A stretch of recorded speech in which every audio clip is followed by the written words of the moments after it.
इस वीडियो में मैं आपको बिजनेस एनालिस्ट का पूरा 2026 का रोड मैप देने वाला हूँ। इसके बाद आपको कोई भी और वीडियो देखने की जरूरत नहीं पड़ेगी, ये मेरी गारंटी है। बिजनेस एनालिस्ट जॉब उनके लिए बेस्ट है जिनको कोडिंग नहीं पसंद और जो एक high paying non tech job ढूंढ रहे हैं। इस वीडियो में मैं आपको बताऊंगा कि who is a business analyst, उनकी जॉब रोल्स एंड रिस्पॉन्सिबिलिटीज क्या होती है। सेकेंड थिंग इज कि क्या एजुकेशन क्वालिफिकेशन रिक्वायर्ड है 2026 में एक बिजनेस एनालिस्ट बनने के लिए। थर्ड इज कि क्या स्किल्स रिक्वायर्ड है एंड मोस्ट इम्पोर्टेंटली कि रेज्यूमे में आपको कौन सी स्किल्स डालनी है। फोर्थ कि 2026 में बिजनेस एनालिस्ट की सैलरी क्या है एंड कौन सी है वो टॉप कंपनीज जो बिजनेस एनालिस्ट के लिए हायर कर रहे हैं, स्पेशली फ्रेशर्स। फिफ्थ कि करियर प्रोग्रेशन क्या है, बिजनेस एनालिस्ट बनने के 10 साल बाद आप कहां तक पहुंच सकते हो एंड कितनी आपकी सैलरी हो सकती है। सिक्स्थ रिक्रूटमेंट प्रोसेस क्या है एक बिजनेस एनालिस्ट बनने के लिए, कितने राउंड ऑफ इंटरव्यूज होते हैं एंड क्या पूछा जाता है। सेवन कि 2026 में आप AI कैसे यूज कर सकते हो एक बिजनेस एनालिस्ट बनने के लिए, क्योंकि आज के टाइम में AI बहुत ज्यादा इंपॉर्टेंट हो गया है, स्पेशली बिजनेस एनालिस्ट की फील्ड में। एंड मोस्ट इंपॉर्टेंटली सबसे लास्ट में डिस्कस करेंगे कि मेरे को बहुत लोग बोलते हैं कि हमने वो सारी स्किल्स तो सीख ली जो एक बिजनेस एनालिस्ट बनने के लिए रिक्वायर्ड है, बट फिर भी हमारा रेज्यूमे शॉर्टलिस्ट नहीं हो रहा है। तो आखिर कौन सी है वो कॉमन मिस्टेक जो बहुत लोग करते हैं जिनकी वजह से उनका रेज्यूमे शॉर्टलिस्ट नहीं होता एंड कैसे आप उनको इम्प्रूव कर सकते हो। तो इस वीडियो को एंड तक जरूर देखना क्योंकि बहुत ही ज्यादा इन्फॉर्मेटिव वीडियो होने वाली है। एंड मेरे चैनल को सब्सक्राइब जरूर कर देना अगर आपको 2026 में एक बिजनेस एनालिस्ट बनना है, क्योंकि मैं फ्यूचर में बहुत सारी वीडियोस इस पर लेके आने वाला हूँ। Who am I? Hi guys, I'm Ritik Melawat. I was business analyst and strategist at world's top consulting firm Bain & Company. I'm also the founder of Analyst Club where I help thousands of students become a business analyst in India. इससे पहले मैं आपको पूरा road map दूं, I want to make one thing very clear. Business analyst की job crack करना काफी मुश्किल है, स्पेशली अगर आपके पास एक प्रूवन प्लान नहीं है, अगर आप एक फ्रेशर हो, आपके पास कोई भी एक्सपीरियंस नहीं है एंड अगर आप एक अच्छे कॉलेज से नहीं आते तो आपके लिए बहुत मुश्किल होगा एक बिजनेस एनालिस्ट बनना। इसके लिए आपको एक करेक्ट पाथ पता होना बहुत ज्यादा इंपॉर्टेंट है। अगर आपको करेक्ट वे पता ही नहीं होगा तो आप बहुत ज्यादा टाइम और एनर्जी वो चीजें सीखने में लगा दोगे जो एक बिजनेस एनालिस्ट बनने के लिए रिक्वायर्ड भी नहीं है। इसलिए 1.5 साल पहले मैंने एनालिस्ट क्लब स्टार्ट किया था जहां पर मैं खुद पर्सनली आकर आपको ये सारी स्किल सिखाता हूं जो एक बिजनेस एनालिस्ट बनने के लिए रिक्वायर्ड है। हमारे पास रिकॉर्डेड कोर्सेज भी है और मैं काफी फ्रीक्वेंटली वीकेंड्स पर लाइव क्लासेस भी लेता हूं जहां पर आप डायरेक्टली मेरे से अपने डाउट्स पूछ सकते हो एंड मैं पढ़ाता भी हूं। अगर आपका गोल बिजनेस एनालिस्ट बनना है तो you can consider joining analyst club at analystclub.in या फिर इसका लिंक आपको डिस्क्रिप्शन में मिल जाएगा। इनफैक्ट अगर आप मेरा कोड HM20 यूज करोगे तो आपको 20% ऑफ मिलेगा, बट ये कोड सिर्फ 15 फेब तक वैलिड है, तो go and join analyst club today, link आपको डिस्क्रिप्शन में मिल जाएगा। सबसे पहले बात करते हैं कि बिजनेस एनालिस्ट की जॉब रोल एंड रिस्पॉन्सिबिलिटीज क्या होती है, क्योंकि अगर आपको यही नहीं पता तो आप इस रोल के लिए प्रिपेयर कैसे करोगे। तो देखो, एक बहुत ही सिंगल लाइन में बता देता हूँ, एक बिजनेस एनालिस्ट बिजनेसेस को उनके बिजनेस प्रॉब्लम में हेल्प करता है। अब अगर मैं उनकी जॉब रोल्स एंड रिस्पॉन्सिबिलिटीज को डिवाइड करूँ तो इसको हम 3 अलग अलग पार्ट में डिवाइड कर सकते हैं। सबसे पहला है डेटा गैदरिंग, मतलब कि डेटा को गैदर करना। अब एक बिजनेस एनालिस्ट कैसे डेटा गैदर करता है, तो भाई वो फाउंडर से बात करता है, वो स्टेक होल्डर से बात करता है, एनालिस्ट रिपोर्ट्स पढ़ता है, मार्केट रिसर्च करता है। बेसिकली फर्स्ट स्टेप होता है उसके बिजनेस को अच्छे तरीके से समझ लेना कि क्या बिजनेस प्रॉब्लम के थ्रू वो कंपनी जा रही है। Second is analysis and generating insight. एक बार आपने डेटा कलेक्ट कर लिया तो आपको उसका एनालिसिस करना पड़ता है, डैशबोर्ड्स बनाने पड़ते हैं एंड उसमें से वो इंपॉर्टेंट इन्फॉर्मेशन निकालनी पड़ती है जो उस बिजनेस प्रॉब्लम को सॉल्व करने के लिए हेल्प करेगी।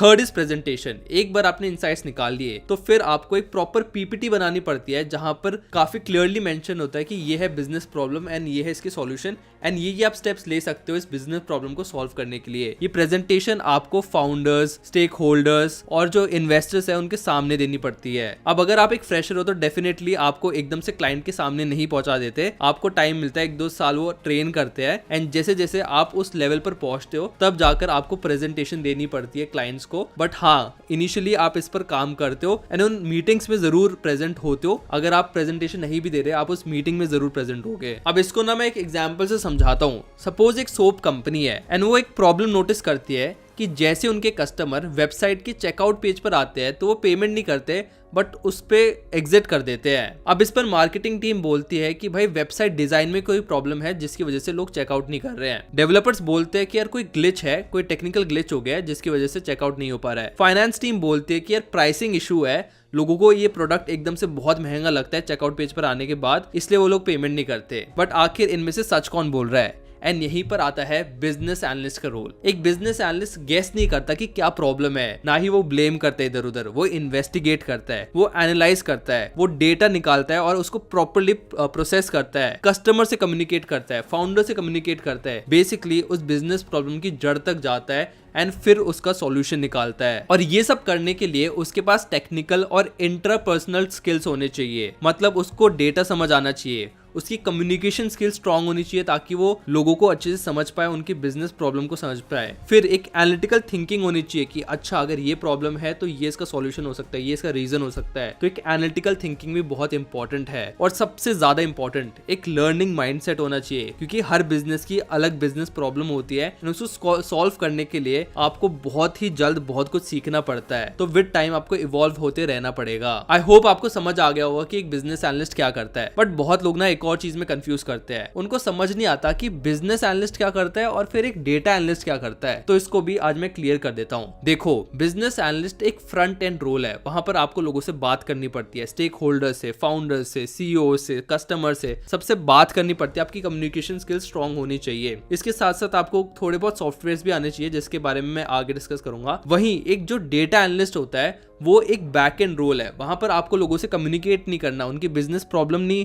सुननी, आपको करनी है कोडिंग, आपको बैक एंड में काम करना है। आपको डेटा दिया जाएगा और उस डेटा के थ्रू आपको इनसाइट्स निकालने पड़ेंगे, कोडिंग करनी पड़ेगी। तो आई होप आपको समझ आ गया होगा। बिजनेस एनालिस्ट एक फ्रंट एंड रोल है जो कम्युनिकेशन में ज्यादा उसका पार्ट रहता है और बैक एंड में थोड़ा कम रहता है, जबकि एक डेटा एनालिस्ट मेजरली एक बैक एंड रोल है, वो कोडिंग और डेटा पर ज्यादा काम करते हैं और उनकी कम्युनिकेशन काफी कम होती है when compare to business analyst. And बहुत बार ये दोनों प्रोफाइल एक साथ भी काम करते हैं कि बिजनेस एनालिस्ट ने बातचीत करके डेटा निकाला, डेटा एनालिस्ट को दिया, फिर उसने अपनी कोडिंग वगैरह लगाई, उसमें से इंसाइट्स निकाले, बिजनेस एनालिस्ट को बताया और फिर बिजनेस एनालिस्ट ने आगे प्रेजेंट कर दिए। तो ये डिफरेंस है दोनों में, बिजनेस एनालिस्ट में और एक डेटा एनालिस्ट में। अब बात कर लेते हैं कि भाई क्या पढ़ाई लिखाई चाहिए एक बिजनेस एनालिस्ट बनने के लिए, क्या एजुकेशन क्वालिफिकेशन है। तो देखो, सबसे बेस्ट बात बिजनेस एनालिस्ट प्रोफाइल की यही है कि आप लिटरली किसी भी बैकग्राउंड से आ सकते हो। आपका मार्केटिंग का बैकग्राउंड हो सकता है, आपका फाइनेंस का हो सकता है, सॉफ्टवेयर का हो सकता है आपने बीकॉम की हो, बीएससी की हो, बीटेक की हो। बस ये है कि आपके पास एक बैचलर्स डिग्री होनी चाहिए। 12th पास से जॉब नहीं ले सकता। हर एक कंपनी की रिक्वायरमेंट होती है कि एटलीस्ट उस बंदे ने ग्रेजुएशन की होनी चाहिए। इसके बाद एक और डाउट आता है कि यार एमबीए रिक्वायर्ड है बिजनेस एनालिस्ट बनने के लिए या फिर नहीं। तो देखो, नेसेसरी नहीं है, बट अगर आपने एमबीए किया तो डेफिनेटली आपको कहीं ना कहीं एडवांटेज मिलेगा। बट ऐसा भी नहीं है कि अगर आपने एमबीए नहीं की तो आप कभी बिजनेस एनालिस्ट बन ही नहीं सकते। जैसे मैं खुद एक इंस्ट्रूमेंटेशन एंड कंट्रोल इंजीनियर हूँ जिसने एमबीए तक नहीं कर रखी, बट फिर भी मेरी जॉब लग गई थी वर्ल्ड की top consulting firm Bain and company में एज अ बिजनेस एनालिस्ट। तो डेफिनेटली रिक्वायर्ड नहीं है, but it's always good to have an MBA degree. बाकी कुछ ऐसी डिग्रीज मैं आपको बता देता हूँ जो कि काफी ज्यादा बेनिफिशियल होती है अगर आपको एक बिजनेस एनालिस्ट बनना है, आपको एक एज प्रोवाइड करती है। तो देखो, बिजनेस एडमिनिस्ट्रेशन है, फाइनेंस है, इकोनॉमिक्स है, मैनेजमेंट इन्फॉर्मेशन सिस्टम है, कंप्यूटर साइंस है, इंफॉर्मेशन टेक्नोलॉजी है, डेटा साइंस, डेटा एनालिटिक्स। तो ये कुछ डिग्री है जो कि थोड़ी हेल्पफुल होती है अगर आपको एक बिजनेस एनालिस्ट बनना है। बाकी आपका बैकग्राउंड मैटर नहीं करता। बाकी अगर आपके पास इनमें से कोई डिग्री नहीं है तो चिंता की कोई भी बात नहीं है, फिर भी एक बिजनेस एनालिस्ट बन सकते हो। इनफैक्ट अगर आप कुछ ऑनलाइन कोर्सेज कर लोगे तो वो भी अच्छा रहेगा।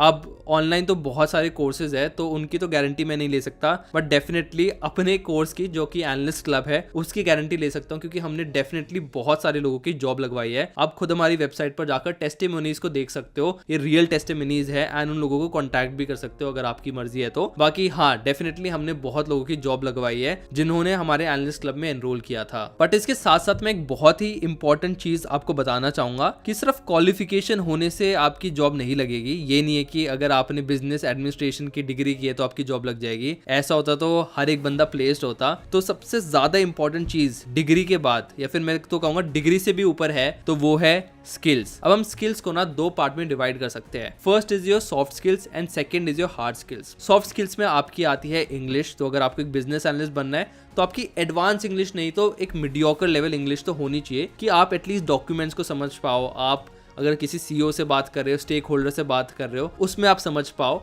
तो इतनी बेसिक इंग्लिश तो रिक्वायर्ड होती है। उसके साथ साथ आपकी कम्युनिकेशन स्किल्स अच्छी होनी चाहिए, क्योंकि आपको बहुत सारे लोगों से बात करनी पड़ेगी। फिर आपकी प्रेजेंटेशन स्किल्स भी अच्छी होनी चाहिए, और जैसे कि मैंने बताया इनिशियली आपको क्लाइंट से डील नहीं करना पड़ेगा, बट हाँ डाउन द वे 2-3 साल के बाद उसको आप इंप्रूव भी कर सकते हो अपनी स्किल्स को। 2-3 साल के बाद हो सकता है आपको प्रेजेंटेशन भी देनी पड़े। इसके साथ साथ कुछ और स्किल्स भी है, जैसे कि problem solving capabilities, decision making, structured thinking. अब आप मेरे से पूछोगे कि भाई ये सारी चीजें आखिर टेस्ट कैसे की जाती है, तो ये सारी चीजें टेस्ट की जाती है आपके इंटरव्यू में थ्रू केस स्टडीज एंड गेस्टिमेट्स। अब अगर आपको जानना है कि केस स्टडीज क्या होती है, तो आप मेरी ये वाली वीडियो जाकर चेकआउट कर सकते हो, इसमें मैंने डिटेल में बताया, बट यहाँ पर भी एक जिस्ट दे देता हूँ आपको। तो बहुत सारी टाइप की बिजनेस केस स्टडीज होती है, जिसमें वो आपको एक बिजनेस प्रॉब्लम देते हैं एंड उसका सॉल्यूशन आपको निकालना पड़ता है। अब इनके टाइप्स क्या है, प्रॉफिटेबिलिटी टाइप हो गया कि कंपनी को लॉस हो रहा है, तो आपको उसके रूट कॉज निकालना है, सॉल्यूशन निकालना है। मर्जर एंड एक्विजिशन हो गया कि एक बड़ी कंपनी छोटी कंपनी को एक्वायर करना चाहती है, तो क्या क्या पैरामीटर्स उनको देखने चाहिए। इंडस्ट्री एनालिसिस हो गया, मार्केट एंट्री हो गया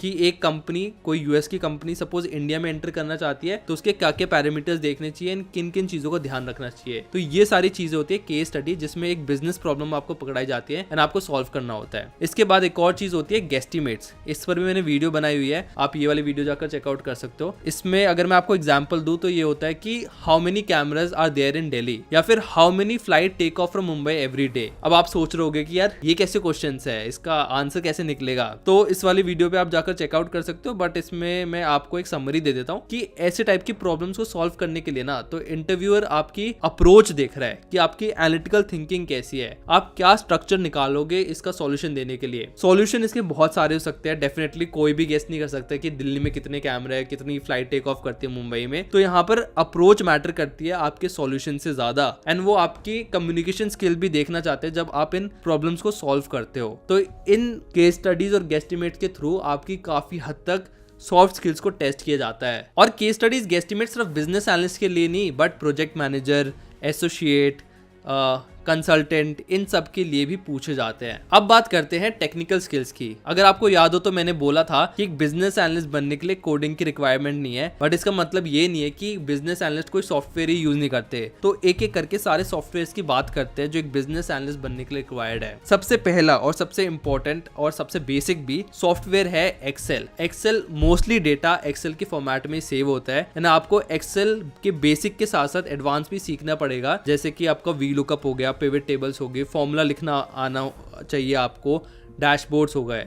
तो एक्सेल सीखना बहुत इंपॉर्टेंट है, क्योंकि 99% डेटा एक्सेल फॉर्मेट में सेव होता है। इसके बाद आते हैं डेटा विजुअलाइजेशन टूल, वो है आपके टैब्लो और पावर बीआई। इन टूल्स के थ्रू आप डैशबोर्ड्स बनाते हो। आपके स्क्रीन पर एक इमेज आ रही होगी, तो इसको हम लोग एक डैशबोर्ड बोलते हैं, जिसमें हम एक बोरिंग से डेटा में से ग्राफ्स बनाते हैं और बहुत इजीली चीजों को एक्सप्लेन करते हैं इन डैशबोर्ड्स के थ्रू। अब आप मेरे से पूछोगे कि यार टैब्लो सीखना चाहिए या फिर पावर बीआई सीखना चाहिए, तो देखो ये सॉफ्टवेयर ऑलमोस्ट सेम है। अगर आपको एक सॉफ्टवेयर आता है तो दूसरा तो आपको एक हफ्ते के अंदर ही आ जाएगा। अगर आपको बड़ी कंपनीज में टारगेट करना है तो मोस्टली वहां पर टैब्लो यूज होता है, क्योंकि टैब्लो पहले आया था और उसको देखकर लोगों ने पावर बीआई बनाया था। तो अभी तक भी बहुत बड़ी और पुरानी कंपनीज टैब्लो यूज करती है, बट जो आजकल के स्टार्टअप्स है वो मोस्टली पावर बीआई यूज करते हैं। बट हाँ, जैसे कि मैंने आपको बताया, इनमें से कोई एक भी अगर आपको सॉफ्टवेयर आता है तो दूसरा आप आराम से सीख सकते हो, और ये चीज इंटरव्यूअर भी समझता है। तो आपको कभी भी इस बेसिस पर रिजेक्ट नहीं किया जाएगा कि इसको टैब्लो आते तो नहीं लूंगा, इसको पावर बीआई आते तो नहीं लूंगा। इस पर रिजेक्ट नहीं किया जाएगा। इनमें से कोई एक भी सॉफ्टवेयर आता है तो आप सिलेक्ट हो जाओगे। इसके बाद आता है थर्ड सॉफ्टवेयर, जो कि है एसक्यूएल। एसक्यूएल काफी ज्यादा इंपॉर्टेंट सॉफ्टवेयर है अगर आपको एक बिजनेस एनालिस्ट बनना है। बेसिकली एसक्यूएल क्वेरीज के थ्रू हम लोग डेटा बेसिस में एक कमांड पहुंचाते हैं एंड वहां से डेटा रिट्रीव, अपडेट, डिलीट करते हैं। और कुछ ऐसे फंक्शंस हैं जो आपको एसक्यूएल में आने चाहिए, जैसे कि आपका सेलेक्ट हो गया, वेयर हो गया, ग्रुप बाय हो गया, जॉइंस हो गया। तो ये कुछ इंपॉर्टेंट टॉपिक्स है जो आपको आने चाहिए एसक्यूएल में। अब ये तीनों सॉफ्टवेयर काफी ज्यादा इंपॉर्टेंट है अगर आपको एक बिजनेस एनालिस्ट बनना है। बट एक प्रॉब्लम जो मैंने बहुत लोगों में नोटिस किया है कि वो यूट्यूब पर सारे ट्यूटोरियल्स तो देख लेंगे, सारी वीडियोस देख लेंगे, 100 वीडियोस देख लेंगे तीनों सॉफ्टवेयर की, बट कभी भी प्रैक्टिस नहीं करते, कोई असाइनमेंट नहीं करते, कोई प्रोजेक्ट नहीं करते। इसलिए जब इंटरव्यूअर उनसे कोई भी क्वेश्चन पूछते हैं सॉफ्टवेयर के बारे में तो वो कभी क्वेश्चन को सॉल्व ही नहीं कर पाते, क्योंकि उन्होंने ट्यूटोरियल्स बिंज वॉच तो कर ली, मस्त खाना खाते सारी वीडियोस तो देख ली, बट कभी भी प्रैक्टिस नहीं किया। एंड इसी चीज का ध्यान हमने एनालिस्ट क्लब में रखा है। हम वहां पर आपको तीनों सॉफ्टवेयर डिटेल में तो सिखाते ही हैं, बट इसके साथ साथ हम रेगुलरली हर एक फीचर बताने के बाद, हर एक चीज सिखाने के बाद असाइनमेंट्स भी देते हैं, ताकि आप उस फॉर्मूला को या फिर जो भी चीज हमने सिखाई है वो अच्छे से आप समझ जाओ असाइनमेंट के थ्रू। और लास्ट में हम लोग प्रोजेक्ट भी करवाते हैं जो कि आप अपने रेज्यूमे में डाल सकते हो। तो आप analystclub.in पर इन सबको भी चेकआउट कर सकते हो। इनफैक्ट बहुत सारे लोग लिंक्डइन पर काफी रेगुलरली हमारे इन प्रोजेक्ट्स को शेयर करते रहते हैं। मैं कुछ यहाँ पर स्क्रीनशॉट्स डाल देता हूँ, उनको भी आप जाकर चेकआउट कर सकते हो। अब बात करते हैं सबसे इंपॉर्टेंट चीज की, जिसमें काफी ज्यादा लोग इंटरेस्टेड हो गए कि आखिर एक बिजनेस एनालिस्ट पैसा कितना कमाता है। तो देखो, इंडिया में एक बिजनेस एनालिस्ट की एवरेज सैलरी है 8 लाख रुपीज पर एनम, मतलब साल के 8 लाख रुपए। और अगर आप ग्लासडोर पर जाओगे तो आपको 24,000 ऐसी कंपनीज दिख जाएगी जो बिजनेस एनालिस्ट की जॉब ऑफर कर रही है 2026 में। इनमें से कुछ टॉप एंड पॉपुलर कंपनीज का मैं नाम बता देता हूँ विद कि कितना वो सैलरी ऑफर कर रहे हैं एक बिजनेस एनालिस्ट फ्रेशर को। तो देखो, सबसे पहला है TCS, ये 7 LPA ऑफर करता है एक फ्रेशर को। उसके बाद आता है डिलॉयट जो कि 8 LPA करता है। थर्ड है जिनपैक्ट जो कि अगेन 8 LPA करता है। फोर्थ है एक्सेंचर जो कि अगेन 8 LPA ऑफर करता है। फिफ्थ है कॉग्निजेंट जो कि 10 LPA ऑफर करता है। सिक्स्थ है EXL जो कि 8 LPA करता है। 7 विप्रो 7 LPA, 8 अमेजॉन 14 LPA। तो अगर मैं मोटा मोटा बताऊं तो एक फ्रेशर रोल के लिए बिजनेस एनालिस्ट की सैलरी 7 to 8 LPA की होती है। एंड अगर हम थोड़ी सी हाई पेइंग कंपनीज में जाएं जो कि थोड़े अच्छे लेवल पर होती है, तो उसमें आपकी salary as a fresher business analyst 12 to 14 LPA भी हो सकती है।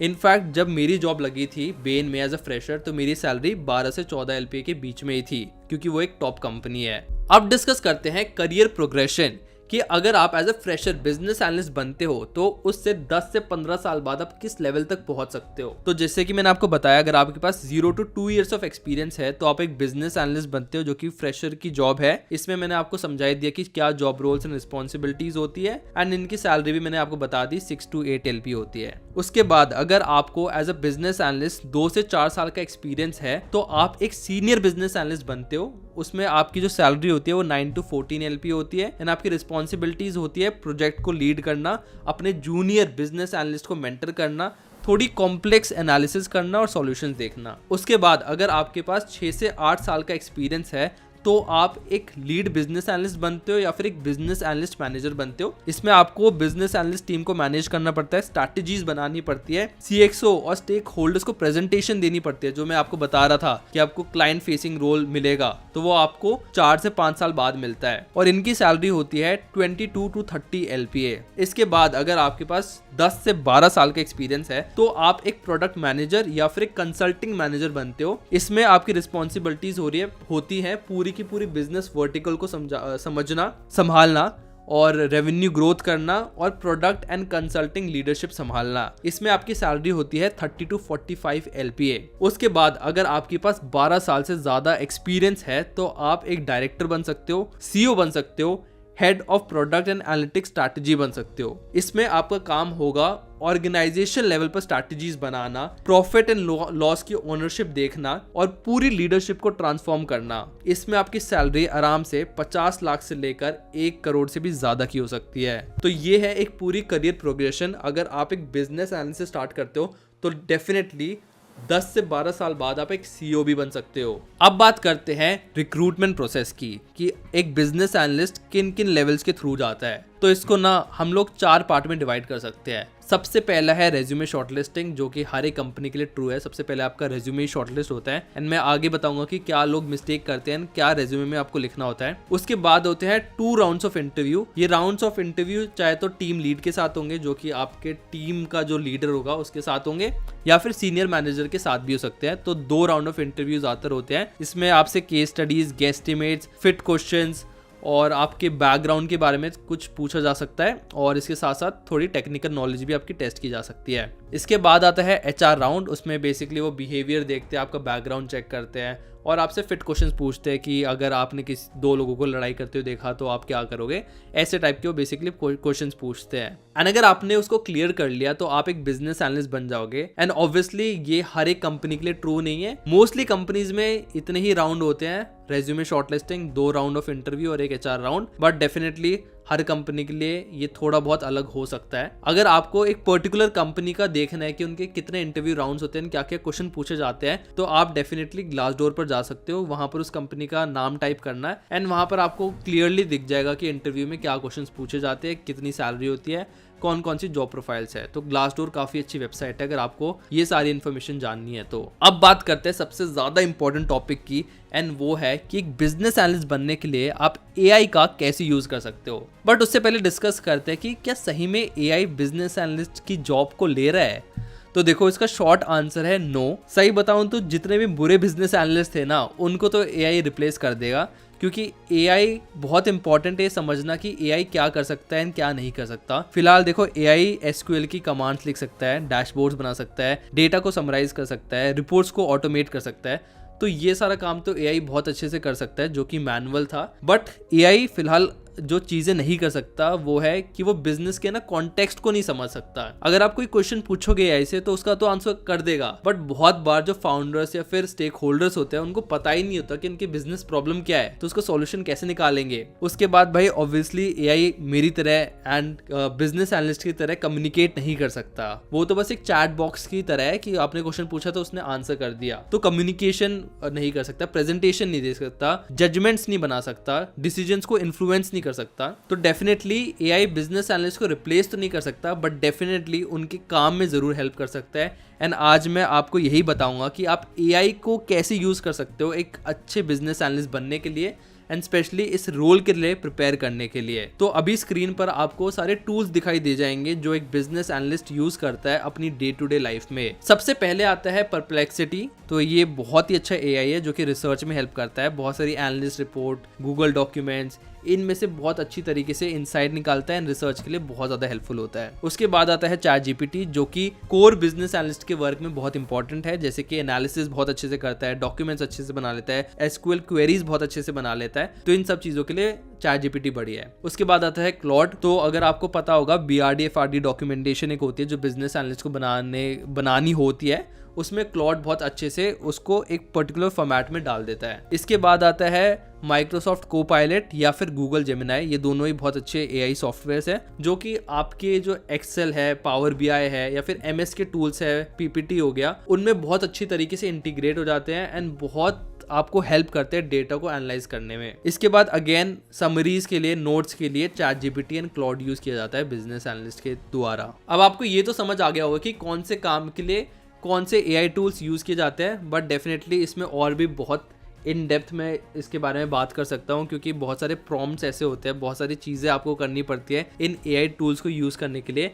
बट अगर मैं ये बताने लग गया तो ये वीडियो बहुत ज़्यादा लंबी हो जाएगी। तो अगर आप इंटरेस्टेड हो तो डेफिनेटली फ्यूचर में मैं इसके बारे में वीडियो भी बनाऊंगा। और अगर आपको सही में बहुत सीरियसली इस रोल को ले रहे हो तो आप एनालिस्ट क्लब ज्वाइन कर सकते हो। उसमें मैं ऑलरेडी AI टूल्स को इंटीग्रेट कर चुका हूँ कि कैसे आप AI का यूज करके इस जॉब के लिए प्रिपेयर कर सकते हो। एंड फिलहाल रिक्रूटर्स क्या देख रहे हैं कि कौन से AI टूल्स आपको आने चाहिए अगर आप उनकी कंपनी में हायर होते हो तो इसके बारे में इन डेप्थ मैंने एनालिस्ट क्लब में बात की हुई है। और सही बताऊं, अगर मैं ऐसी वीडियो डालता भी हूं ना तो YouTube उस वीडियो को बहुत पुश नहीं करता, क्योंकि इन डेप्थ वीडियो बहुत कम लोगों को चाहिए होती है। ये रोड मैप वाली वीडियो तो बहुत लोग देखेंगे, बट जो इन डेप्थ वाली वीडियो होगी ना वो सिर्फ सीरियस बंदा ही देखेगा, तो उसको YouTube पुश नहीं करता, क्योंकि मुश्किल से कुछ लोग होंगे जिनको एक्चुअल में बिजनेस एनालिस्ट बनना होगा। बहुत लोग तो एक ओवरव्यू लेने के लिए आए होंगे इस वीडियो में, तो इसलिए मैं in depth video analyst club में डालता हूँ जो लोग एक्चुअली सीरियस है, और जो एक ओवरऑल ओवरव्यू होता है वो मैं अपने YouTube चैनल पे डालता हूँ। तो आप analystclub.in पर जाके चेकआउट कर सकते हो अगर आपको इन डेप्थ वीडियोस चाहिए तो। इसके बाद कुछ और AI टूल्स भी हैं जो आप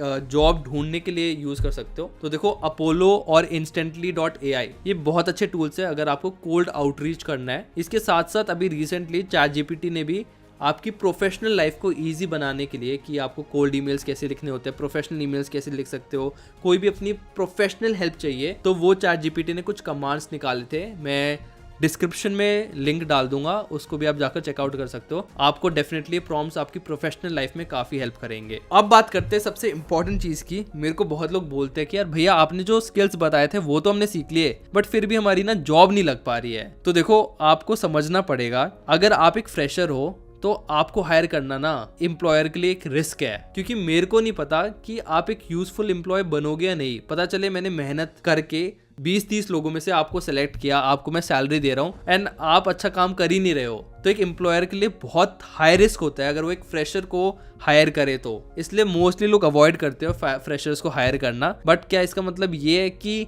एक बिजनेस एनालिस्ट का रोल फ्रेशर कभी कर ही नहीं सकता? तो देखो, ये भी ट्रू नहीं है, क्योंकि मेरी एनालिस्ट कम्युनिटी से इतने सारे लोग बिजनेस एनालिस्ट बने थे एज अ फ्रेशर। टेस्टिमनीज आपको वेबसाइट पर मिल जाएगी। तो आखिर आप वो क्या चीजें कर सकते हो एज अ फ्रेशर कि आपको एज अ बिजनेस एनालिस्ट कोई हायर कर ले? तो इसको हम डिटेल में थोड़ा डिस्कस करते हैं। देखो, सबसे पहले आपको समझना पड़ेगा कि आपके बारे में एक एम्प्लॉयर आपकी पूरी पर्सनैलिटी आपके सिर्फ रेज्यूमे से पहचानता है। जो वो एक पर्चा है ना, वही उसके पास आता है, उसके थ्रू ही वो पढ़ के समझता है कि इसको मैं चांस दूं, इसका मैं इंटरव्यू लूं या फिर ना लूं। तो वो रेज्यूमे बनाना बहुत ज्यादा इंपॉर्टेंट है। और रेज्यूमे में कंपनीज क्या देखती है? कंपनीज देखती है क्रेडिबिलिटी, कि इसके पास कितनी क्रेडिबिलिटी है। सबसे पहले आता है ब्रांड नेम। अगर आपने IIT, IIM, NIT इन बड़े बड़े कॉलेजेस से ग्रेजुएशन करी है तो डेफिनेटली हाई चांसेस है कि आपको कंपनी शॉर्टलिस्ट कर ले, क्योंकि आपके पास एक क्रेडिबिलिटी होगी कि भाई मैंने इंडिया की टॉप 0.1% कॉलेजेस में से ग्रेजुएशन की हुई है। तो एम्प्लॉयर को लगेगा हाँ भाई, इस पे मैं रिस्क ले सकता हूँ। ठीक है। बट बहुत लोग ये बोलेंगे कि यार भैया मैं ना IIT से हूँ, ना IIM से हूँ, मैं Tier 2 या Tier 3 कॉलेज से आता हूँ, तो मैं उस में क्या कर सकता हूँ? तो देखो, पहला वाला पार्ट तो फिर हटा दो। दूसरा पार्ट आता है इंटर्नशिप। अगर आपका कॉलेज अच्छा नहीं है तो आप एक अच्छी इंटर्नशिप कर सकते हो। DRDO में इंटर्नशिप कर सकते हो, EY, डिलॉयट, KPMG, किसी अच्छी कंपनी में अगर आप इंटर्नशिप करोगे तब काफी हाई चांसेस हो जाते हैं कि आपका रेज्यूमे शॉर्टलिस्ट हो जाए। अभी इंटर्नशिप कैसे मिलती है तो इसके बारे में मैंने डिटेल में एनालिस्ट क्लब में बताया भी हुआ है, या फिर आप ये वाली वीडियो भी जाकर चेकआउट कर सकते हो। इसमें मैंने बेसिकली बताया कि कैसे आपको लोगों को रीच आउट करना है, रेफरल मांगना है और एक अच्छी इंटर्नशिप करनी है। बट अब बहुत लोग ये बोलेंगे कि यार भैया ना मैं अच्छे कॉलेज से हूँ, ना मेरी कोई अच्छी इंटर्नशिप लग पाई, तो अब मैं क्या कर सकता हूँ? डोंट वरी भाई, मैं हूँ इधर। ठीक है, चैनल को सब्सक्राइब कर देना, बहुत इंपॉर्टेंट चीजें बता रहा हूँ। तो थर्ड चीज है कि आपको अपने आप को किसी ऐसे बंदे से एसोसिएट करना पड़ेगा जिसके पास वो क्रेडेंशियल्स है। फॉर एग्जाम्पल, अगर आप एक ऐसे बंदे के साथ काम करते हो जो पहले बहुत बड़ी कंपनी में काम कर चुका है, या फिर जो IIT ग्रेजुएट है, जिसके पास ऑलरेडी बेसिकली वो ब्रांड नेम है, अगर आप उसके साथ काम करोगे तो कहीं ना कहीं उसका ब्रांड नेम आपके पास भी आ जाएगा।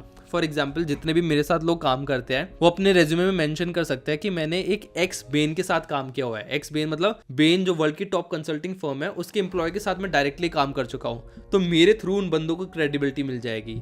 या फिर कोई एक ऐसा स्टार्टअप जो कि किसी IITN या फिर IIM वाले ने स्टार्ट किया था, या फिर वो स्टार्टअप भी बहुत अच्छा हो, 100 करोड़ का रेवेन्यू कर चुका हो, आप उसके बारे में अपने रेज्यूमे में मेंशन कर सकते हो कि भाई मैंने एक ऐसे स्टार्टअप के साथ काम किया जिसका 100 करोड़ का रेवेन्यू था। तो अब आपके पास तो कोई क्रेडिबिलिटी नहीं है कि ना मेरे पास अच्छा कॉलेज है, ना मेरे पास अच्छी इंटर्नशिप है, बट डेफिनेटली मैंने एक ऐसे बंदे के साथ काम किया है जिसके पास क्रेडेंशियल्स है, जिसके पास वो क्रेडिबिलिटी है, तो इनडायरेक्टली आपके पास भी वो क्रेडिबिलिटी आ जाएगी। अब बहुत लोग मेरे से ये भी बोलेंगे कि भैया ना मेरे पास अच्छा कॉलेज हो पाया, ना अच्छी इंटर्नशिप हो पाई, ना मैं ऐसे एक बंदे को पकड़ पाया जिसके पास वो क्रेडिबिलिटी हो, तो अब मैं क्या कर सकता हूँ? तो देखो भाई, इसके बाद आपको स्किल सीखने पड़ेंगे। आपको अपने स्किल्स इतने स्ट्रॉन्ग करने पड़ेंगे कि आपको किसी क्रेडिबिलिटी की जरूरत ही नहीं है। और स्किल्स आप कैसे स्ट्रॉन्ग करोगे? अच्छे प्रोजेक्ट्स बनाकर। तो जितने भी मैंने आपको सॉफ्टवेयर बताए, 2-3 सॉफ्टवेयर जो बताए हैं, इन पर आप अच्छे प्रोजेक्ट्स बनाओ ताकि आप उनको अपने रिज्यूमे में डाल पाओ, और जो अगला बंदा उसको पढ़ेगा तो उसको लगेगा हाँ भाई इसने अच्छे प्रोजेक्ट्स किए हैं, ये वाला फीचर बहुत इंपॉर्टेंट है, मैं अगर इसको हायर करता हूँ तो मेरे प्रोजेक्ट पर भी काम कर लेगा। तो स्किल्स पर फोकस करो। अब बहुत लोग ये भी बोलेंगे कि यार हमने सारी स्किल्स भी सीख लिए, प्रोजेक्ट भी बना लिए, फिर भी हमारी जॉब नहीं लग पा रही। तो देखो, बहुत हाई चांसेस है कि आपको लोगों को अप्रोच करना ही नहीं आता, क्योंकि आजकल मोस्टली जो जॉब्स लगती है वो रेफरल के थ्रू लगती है कि भाई कोई कंपनी का एम्प्लॉय है, वो बोलता है कि ये बंदा अच्छा काम करता है, इसको भी कंपनी में ले लो। तो ऐसी जॉब लगती है रेफरल के थ्रू। और बहुत लोगों को यही नहीं पता कि लिंक्डइन पर उन लोगों को ढूंढना कैसे है, कैसे रेफरल मांगना है, क्या चीजें लिखनी है, कैसे उस बंदे के साथ एक कनेक्शन इस्टेब्लिश करना है, ये चीजें बहुत सारे लोगों को नहीं पता होती, जिसकी वजह से उनको एक अच्छा रेफरल ही नहीं मिलता और अल्टीमेटली जॉब ही नहीं लगती। उसके बाद आते हैं वो लोग जिनको पता ही नहीं है कि रेज्यूमे बनाना कैसे है। मैंने भाई इतने रेज्यूमे देखे हैं ना, मेरे पास रोज 10 रेज्यूमे आते होंगे और मैं विद कॉन्फिडेंस बोल सकता हूँ कि 99% लोगों को रेज्यूमे बनाना ही नहीं आता। बहुत लोग वही गूगल से कोई भी टेम्पलेट उठा लेंगे या फिर कैनवा का टेम्पलेट उठा लेंगे, इतना गंदा टेम्पलेट है जो प्रोफेशनली कहीं पर भी यूज नहीं होता, उसको उठा लेंगे, अपनी फोटो डाल देते इतनी बड़ी, बिल्कुल भी अच्छे से नहीं लिखते। तो 99% लोगों को तो रेज्यूमे बनाना ही नहीं आता, तो उनको जॉब मिलेगी कैसे? फिर किसी को कहीं से अच्छा टेम्पलेट भी मिल जाता है तो उनको पता ही नहीं होता कि भाई इसमें मेंशन क्या करना है। बहुत लोग इतनी इररेलेवेंट इन्फॉर्मेशन डाल देते हैं ना अपने रेज्यूमे में। फॉर एग्जांपल, अगर आप सपोज एक कॉफी शॉप ओन करते हो, आप एक कॉफी शॉप चलाते हो, ठीक है, अब अपने रेज्यूमे में ये नहीं लिखना पड़ता कि मैं अच्छी कॉफी बनाता हूँ, ये नहीं लिखोगे। अगर आपको एक बिजनेस एनालिस्ट के लिए जॉब लेनी है, आप ये नहीं लिखोगे कि अच्छी कॉफी बनाता हूँ, आप लिखोगे कि भाई मैं एक्सेल डैशबोर्ड यूज करता हूँ अपनी कॉफी शॉप के एक्सपेंसेस ट्रैक करने के लिए, प्रॉपर्ली अपने बिजनेस डिसीजंस लेने के लिए, ट्रेंड आइडेंटिफाई करने के लिए। तो देखो, ये बहुत इंपॉर्टेंट है कि आप अपने रेज्यूमे में क्या मेंशन करते हो। बहुत लोग फालतू चीजें मेंशन कर देते हैं जिसकी वजह से उनका रेज्यूमे रिजेक्ट हो जाता है। अब कुछ इंपॉर्टेंट चीजें मैं बता देता हूँ जो आपको अपने रेज्यूमे में डालनी है। सबसे पहला कि अगर आप अच्छे कॉलेज से आते हो तो वो डाल देना। दूसरा, अगर आपने अच्छी कंपनी में इंटर्नशिप करी है तो डेफिनेटली उसके बारे में लिखना, और जॉब रोल्स अच्छे से लिखना कि आपने एग्जैक्टली क्या किया है, उसका भी एक मेथड होता है प्रॉपर्ली लिखने का। तीसरा है कि आपके पास एटलीस्ट 2 से 3 अच्छे प्रोजेक्ट्स होने चाहिए, तब जाके आपका रेज्यूमे शॉर्टलिस्ट होता है। तो रेज्यूमे बनाना बहुत इंपॉर्टेंट है। बट बहुत लोगों का क्या होता है कि वो अच्छे रेज्यूमे बना लेंगे, रेफरल भी मिल जाता है, बट फिर इंटरव्यू आउट हो जाते हैं क्योंकि उनको पता ही नहीं होता कि इंटरव्यू में क्या बोलना है। बहुत लोग कुछ गलत बोल के आ जाते हैं जिसकी वजह से उनका रिजेक्शन हो जाता है। तो ये तीनों चीज़ें बहुत ज़्यादा इंपॉर्टेंट है। ढंग की स्किल सीखना, उसके बाद अच्छा रेज्यूमे बनाना, फिर रेफरल मांगना, और फिर इंटरव्यू में क्या चीज़ें बोलनी है, क्या चीज़ें नहीं बोलनी, कैसे इंटरव्यू को टैकल करना है। अब देखो, ये वीडियो ऑलरेडी बहुत लंबी हो चुकी है, ठीक है। अगर आप सही में सीरियस हो बिजनेस एनालिस्ट बनने के बारे में तो आप एनालिस्ट क्लब को जरूर चेकआउट करना। एक बार वेबसाइट पर चले जाना, आपको सारी इन्फॉर्मेशन मिल जाएगी, एक बार स्क्रॉल कर लेना, आपको सब कुछ समझ आ जाएगा। बाकी अगर समझ ना आए तो इसके कमेंट सेक्शन में लिख देना, मैं आपको ट्राई करूंगा रिप्लाई करने की जितने लोगों को हो सके। मैंने अपना 5 साल का एक्सपीरियंस इस एक कोर्स में डाला है। तो अगर आप एक स्टूडेंट हो या फिर वर्किंग प्रोफेशनल हो या फिर आपको बस बिजनेस एनालिस्ट की वो सारी स्किल सीखनी है, तो you can definitely consider joining analyst club. और हाँ, 15 सितंबर से पहले अगर आप ये कोड HM20 यूज करते हो तो आपको 20% ऑफ मिलेगा। इसी के साथ इस वीडियो को एंड करेंगे, बट एक बहुत इंपॉर्टेंट चीज मैं आपको बताना चाहता हूँ। आपको, अगर आप एक फ्रेशर हो, एक बिजनेस एनालिस्ट बनना चाहते हो, तो देखो यार, आसान तो नहीं है, ठीक है, इतना आसान नहीं है। इतना आसान होता तो हर दूसरा बंदा बिजनेस एनालिस्ट होता। आपको बिल्कुल भी गिव अप नहीं करना है। ये नहीं कि आपने 4-5 कंपनीज में अप्लाई कर दिया और भाई उसमें नहीं हुआ तो आपने गिव अप कर दिया। फर्स्ट जॉब डेफिनेटली बहुत मुश्किल होती है क्रैक करनी, स्पेशली अगर आपके पास करेक्ट पाथवे नहीं है, अगर आपके पास गाइडेंस नहीं है। और भाई बहुत ही रेयर ऐसे लोग होंगे जिसने 2-3 कंपनी में अप्लाई किया और उनकी जॉब तभी लग गई। आपको लिटरली हर रोज 5-10 कंपनी में अप्लाई करते रहना पड़ेगा। 5-10 कंपनी में अप्लाई करोगे रोज, तो अगर आप 20-30 कंपनी में भी अप्लाई करोगे तो 3-4 का ही रिप्लाई आएगा,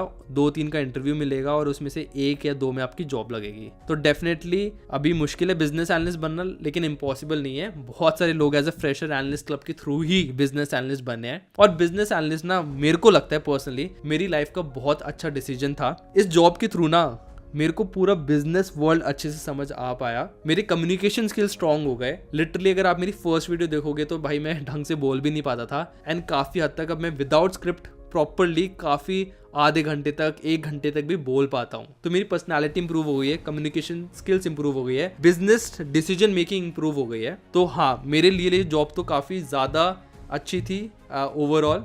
बाकी आई होप आपको भी इस वीडियो से वैल्यू मिली होगी। अगर आपको ये वीडियो अच्छी लगी तो लाइक करना मत भूलना। बिजनेस एनालिस्ट वीडियोस के लिए मेरे चैनल को सब्सक्राइब जरूर कर देना, एंड कोई भी डाउट हो तो कमेंट्स में ज़रूर पूछ लेना। मैं आप ट्राई करूँगा पूरा कि मैं उसका रिप्लाई कर दूँ। I will see you guys in the next video. Okay, thank you, bye.